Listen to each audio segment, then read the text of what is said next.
Everybody, welcome back. We're doing another Marvel Future Revolution video. We are going to be talking about the new dungeon.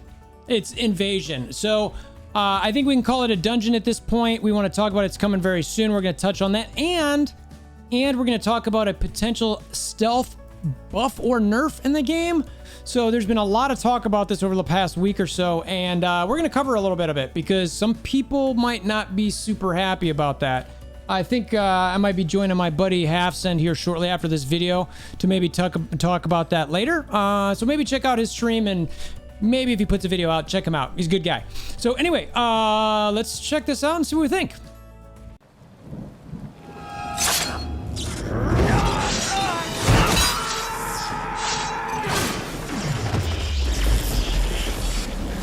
Bring me WolverThor! All right, so we're going to start with the update we got Tuesday, October 5th. I think it was last night when I kind of saw this Epic Invasion update notice. They go through here and they talk about kind of what it is, right? So to me, it was a simple, just kind of informative thing. It wasn't necessarily something that I think was going to be triggering or anything like that. But we're going to go through it a little bit. And I'm going to share some of my thoughts, and then we're going to get to the part that I think is going to potentially, discuss a lot more issues here. So let's see. So it talks about on 10/13, the invasion event will commence. So we've got about a week from this video. Next Wednesday is when this is going to start. Pretty excited about that.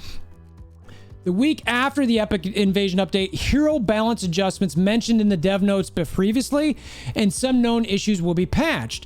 So I'm excited for that. I will say, so we've got Invasion coming, then a week after, they talked about some things improving. I was pretty happy with that, seeing that. The week after is when we should expect those. So those are our two big things, right? We're going to focus on Invasion for this part of the video. What is Epic Invasion? It's an event content where at least one player, up to a maximum of 4. So it's not a full alliance or anything like that. It's 1 to 4 players can take on a mission in an instance dungeon. So I expect to see a lot more of these since they're calling it a dungeon. I think this is a place where you're going to be able to get a bunch of stuff. We'll see. The required level to participate in the Epic Invasion is hero level 30 and above. When I first heard that, I was like, wait a minute, they better have multiple difficulties on this? And I remembered that they did. Nullific reminded me in a post that they did say that there were going to be 5 different levels of this. I know it says total 5 stages. I believe those 5 stages might be the difficulty levels. New villains will appear in an Epic Invasion for each season. So they're going to have seasons of this, which I like. The first season is called the Mad Titan. Features the epic supervillain Thanos and will consist of a total of 5 stages, which I mentioned before. I think that's a reference to them talking about how it's going to be 5 different difficulties. So I do like that we're talking about level 30, so you can get into this pretty early. And I'm guessing it's, let's call it 30 to 50, 50 to 70, 70 to 100, 100 to 110. And then I think it's gonna be 110 to 100, so they're just gonna be very difficult. And anybody who's like 800K, 900K, a million power, you might be able to do those 110 pluses now as soon as they're in the game. I expect that, or at least I hope, and I mentioned this in another video, I really hope that Netmarble made it so that some of those endgame players have a level that they're going to struggle with. And as much as I love Halfsend, I don't want to see him go into the 4th level or the 5th level and be able to just auto. I don't want to see that. I want to see him struggle. I want to see him think about how he's got to play it. I want him to make sure that he's dodging some things, but I'm fine with the first 3 levels that they're autoable. The first level, a level 30 player can go in there, do it fairly, not easily, but they can go in there and they can pay attention and get it done if they're built decently enough and they're aware of their surroundings. That's what I want to see out of this. Definitely let me know what you want to see out of this. Comment below, Discord, all that kind of thing. Discord link in the description below. I didn't mention that earlier, but I think you guys are used to that at this point. So anyway, that's what we got. So we got a video that was kind of a teaser, right? So we'll go ahead and play this. It doesn't really say all that much here. Let me just see him. That's it. So it's just kind of like he's standing there. There's a portal behind him. He turns to look and see what it is. He grabs his fist. So it's not much of a teaser. but it's something, right? So it's there, Mad Titan, that's what we're getting. And that's funny, see the popping up on it right there. It's like, who's that? I talk about half cent. So Epic Invasion rewards. Now that's what we got to talk about next, is what is the rewards?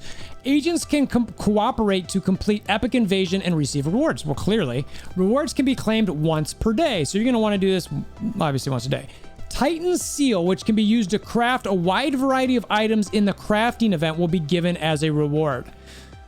So we'll see what that means. Like, the crafting right now in the game is pretty poor, where you're not going to get a whole lot, right? So, you know, I craft stuff every day and I never get anything other than fodder. So we'll see if Titan Seal gives me something that I actually am able to craft towards a piece that I want. I hope that it does. I don't know that it does, but I will definitely be judging based on what that is.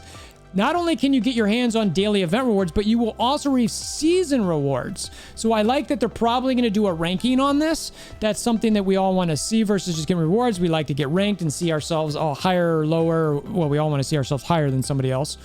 But they will have a season rewards where you can acquire a 4-star region costume box based on your ranking at the end of Epic Invasion season. Now, a couple things I want to talk about with this. First, is it says based on your ranking.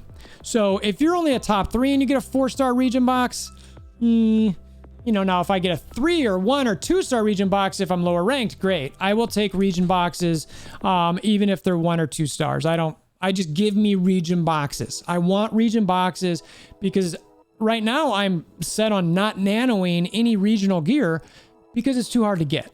And it just doesn't make sense for me. Even if I was a larger spender, it's tough for me to get. So I'd love to have a regional piece. I'd love to nano it, but right now I'm struggling to be able to get that. So if I could get it a little bit easier, I'd definitely be in. I'm hoping that this makes it just a bit easier to get that. So I'm holding my, I guess I'm not going to hold my breath, but I'm going to keep my fingers crossed and see what that is. This is a preview for the Epic Invasion Prepare. So that's the summation of kind of what's going on here.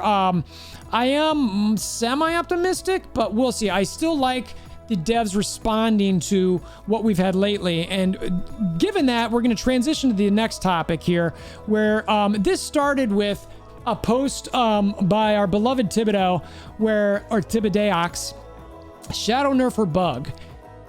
Defense and defense pierce broken. So ever since the hotfix on Thursday 28th, something was up with the game. And the high level of this is that a bunch of people, Thibodeau, I'm going to call him Tibbs, went in there and was doing a bunch of testing. And I want, regardless of how you feel about any player in the game, I want you to focus on what the base thing happening here is that something seemed to miss. And I'm not talking about the one-shots in PvP. There was something else going on. And so a lot of people started testing, figuring things out, and it appears that something changed with defense and defense pierce, and that defense pierce became a very critical stat to build on. So that's the foundation of what is talked about here. So Thibodeau is saying that ever since the hotfix on Thursday, September 8th, defense and defense have been overpowered. Not sure if this was an attempt by the developers to make defense more relevant, but the damage calculation has been all over the place in PvP. Before the most recent update, he had no problems doing PvP with 27% defense pierce. Now, unless he has 50% or more, he can't do any damage.